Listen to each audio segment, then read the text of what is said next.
you have bound books before or not, this tutorial is going to show you how I go about creating a template before I bind my books so that I can ensure my stitching is neat. So this is an example of what a template might look like that you're going to make. Of course, it's going to vary depending on how big your journal is, how many signatures your journal is. I'm going to show you how to make that for your particular journal. It's very, very easy. And what this template does is it ensures that your stitching is going to be very neat. So I'm going to show you how to create the template and then how to use the template to actually stitch your pages into your journal. Again, really, really easy and beginner friendly. You can use this method to bind with the 3-hole stitch, like what I've got here. So it's a very simple stitch, but you can also adapt this method to if you want to have more holes in your stitch. So this is an example of a book that has more holes in the stitch. So it's kind of hard to see, but there's a set of holes here, a set of holes here, a set of holes here, a set of holes here, and a set of holes at the top. So you can adapt this process depending on how you want to bind your journal. Again, I typically use it for the 3-hole stitch. So what ensures our stitches look neat is the way that the stitches look relative to each other. So these lines are all individual stitches, and what we want to do to make sure that our whole book looks neat as a whole is we need to make sure they're pretty evenly spaced, and we also need to make sure that our holes in the stitches all sit side by side. We want our stitches to sit next to each other neatly. That's what's going to make it look neat in the end. To do that, the template is a really, really easy way to ensure they're going to be neat. So whether you want to learn how to bind a book if you've never done it before, or if you've done it before and you just want to neaten it up a little bit, hopefully this video will help you out. So take your journal cover. I'm just going to take the pages out and put them aside. And then I take a piece of card or a piece of scrap paper, and I'm going to cut this down to be the size of my spine. So this is easier on a hardcover journal because you have a very clear view of where the spine is. It's very, very clear to see where it stops and starts. With the soft cover journals, it's a little bit more difficult because the crease isn't as sharp. It's more of like a rounded spine. But I don't really like to measure things out, so what I'll do is I'll just cut this bigger than what I need it to be, just to get it down to a more manageable size. So just trim it down a little bit. And then I will cut this to be the same size or the same height as the journal. So from the very edge to the exactly from edge to edge. So you can just draw a line or a little dot to know where to cut this. Once we have it the same height, we're just going to make sure we get it the same width. So again, this is very easy with hardcover journal. And just measure out with a ruler how wide your spine is. And we're just going to create a little piece of card or a little piece of paper that is the same size as our spine area. So same height, same width. I'm actually just going to tear this down really carefully. Just trim this to make the edges neat, not that it matters too much. And just check that your template piece fits nicely in your spine area, especially when you close the journal. Just make sure that it fits in there and that it's the same size. So that's going to be our template. For my journals, I really like the 3-hole stitch. So this is an example of the 3-hole stitch. So it's just like a pamphlet stitch. There's a hole here, a hole here, and a hole here. So a very, very simple stitch, but I really like the look of it. So that's why I typically choose this stitch. I think it looks really nice. So it's got 3 holes. And what I like to do to get these hole measurements, with my template, I'll find the middle. So again, I could just take my ruler and I could find the middle with this, or a really, really simple way is just to kind of fold this over. Not too hard, but just enough to show us where the middle is. Open it out, that line is obviously going to be the very middle of our template. So then I'll go in with the pen and I'll do like a big dash in the middle. And I want all my holes to be evenly spaced. So what I'll do, I'll take my ruler and I'll measure from this dash that we just did from the middle, and I'll measure, this time I think I'm going to go about 3 inches. I'm going to go 3 inches from this first hole. So this stitch will be 3 inches long, and then I'll also do 3 inches on the other side. You can change this, it doesn't have to be 3. It would depend a lot on how big your journal is. Obviously, if you have a smaller journal, your stitches would need to be closer or smaller. And if you have a larger journal, you might need to make them even bigger. One thing to keep in mind is just if you do have any eyelets or anything, make sure that your stitches aren't going to run into those. But otherwise, that's going to give us an idea of where our stitches are going to sit. Now what I'm going to do, I'm going to take my ruler and I'm going to extend that line, or those dashes, all the way across to create a template. So all the way across at those measurements. I probably should have measured it out on the other side to make sure they're straight. So I'm just going to, I think they look pretty good. Now, these lines are going to be our guide for where all of our holes in our stitches are going to sit. And that's going to really be key to make sure that our stitches look neat, because our thread and our needle is going to go in at the same point on every single signature that we stitch on, if that makes sense. So the next thing you want to do is just determine how many signatures you have in your journal. So for me, I have prepared 8 signatures for every journal that I'm about to bind. And these are just groups of pages that have been folded and prepared together. So because I have 8 signatures, I'm going to have 8 sets of holes on each line.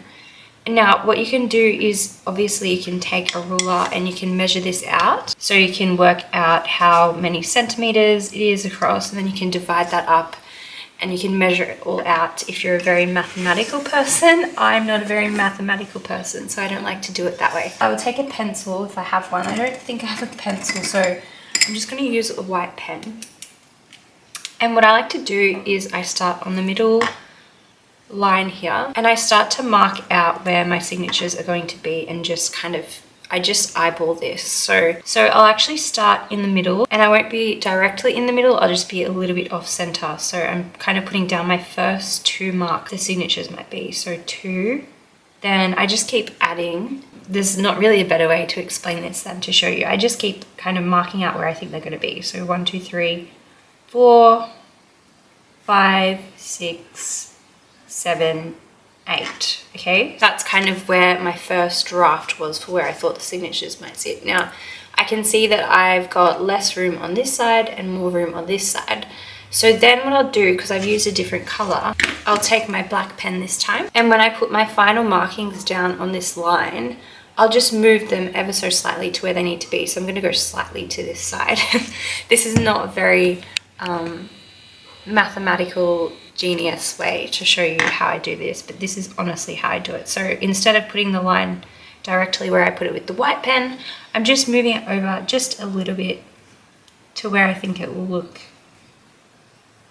a little bit more balanced. Okay, so now I have 1, 2, 3, 4, 5, 6, 7, 8. I've got my 8 markings for where the holes are going to be, where my signatures are going to be. Now what you can do is you can take your ruler and you can line it up with your first little dash. And if you want to, you can use a different color again, just in case this goes wrong. But I'm going to mark a line all the way down, and then I'm going to do that on each dash. What this is doing is showing me where my signatures are going to sit. So the lines are basically where the signatures are going to be stuck to. And where these lines cross over one another is where my holes are going to be when I stitch. So hopefully this will make more sense in a minute. So there, I've measured out the lines. So from these first markings of where I want my holes to be, these lines are going to make sure that they are in line with one another. So these lines are going to make sure that our stitches are really nice and straight. We don't want to have one hole here and then the next hole is slightly off. We want it to be nice and straight, so that when our thread goes through, it sits like these lines do, nice and straight. So now what you can do is just go in if you want to, and you can put like a little dot at each point where those lines meet each other. You don't need to do this because we're going to go ahead and we're going to poke these holes out, but just to make this nice and clear. So now I've got my dots of where my holes are going to be, and like I said, I did not measure this, so Some of these are going to be ever so slightly closer than others, but this is how I always stitch my signatures and it works out fine. If you're a real perfectionist, you would want to measure this out. Then you can take an awl and you can just poke these holes carefully. We want these holes to be nice and straight, so make sure you follow the guide that you have made for yourself. So poke those holes through where you've marked, and there is our template.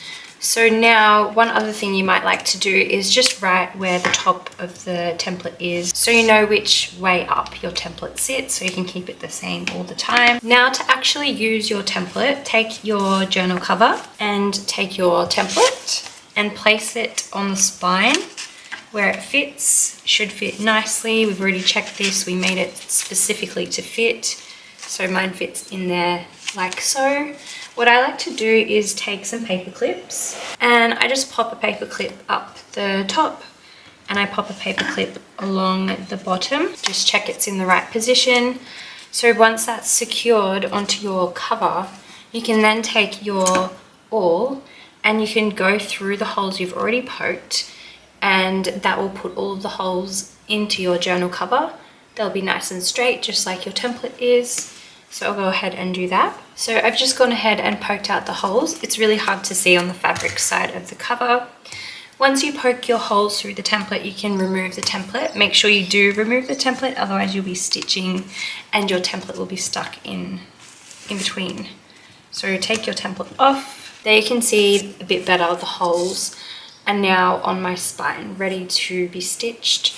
So they're nice and straight, nice and neat, ready to go. Now to stitch the pages in, so let's take our first signature. I always like to clip my pages together with a paper clip as well, just to make sure they're not going to wobble around. Then what I do to make sure this is going to fit, I take my template, I place my template on the pages, or in the middle of the signature, sorry, where the fold is. And then I just go straight in with my awl and I follow this line just carefully and I just poke the hole through at each point and it will line up perfectly. So then when you take the template away, you can see your holes. Just lay them down next to your cover just to check to see where it's going to sit. That's going to be perfect. So that's all you do. And then you take your binding thread and you can stitch it up. So I have some really beautiful new threads that I purchased recently. These beautiful waxed linen threads. I got a couple of different colors. Aren't these pretty? And then of course, to stitch your signature in, this part's quite easy. Just take a little length of thread and a needle. This is the needle that I'm using, just a little, like a little doll's needle. I'm just gonna thread the thread through. And to stitch your signature in, take your thread, go through the middle hole from the inside of the signature. And when you come out the other side, put your needle through the same hole on the cover, so that middle first hole. You've already got those holes in the spine, so it's very easy. Pull it through, make sure you leave the tail for tying it up. Then we're going to go through our first hole on the outside, in through the next hole, which is the hole along the bottom of the signature. Pull that through nice and tight. Pull it through nice and tight. Then I'm going to go back out through this middle hole that we've already been through. Again, nice and tight. And then we're just going to go back in through the first hole up the top. So again, it's a little bit tricky to see on a fabric cover. And then we come back to the middle. You can take the needle off. And then you've got both tail ends of the thread, which you can now just tie into a little knot. So just make sure everything looks good on the back. And then you can just trim off the ends. If you want to make it a little bit shorter, you can take off those paper clips from your signature as well. And there you have your first signature is stitched in exactly where we wanted it to be, nice and straight. And you can go ahead and you can repeat the process for all the rest of the signatures. So I'm going to go ahead and do that for this journal. Hopefully this was helpful to you. If you have any questions, you can always just leave me a comment asking what you need to know.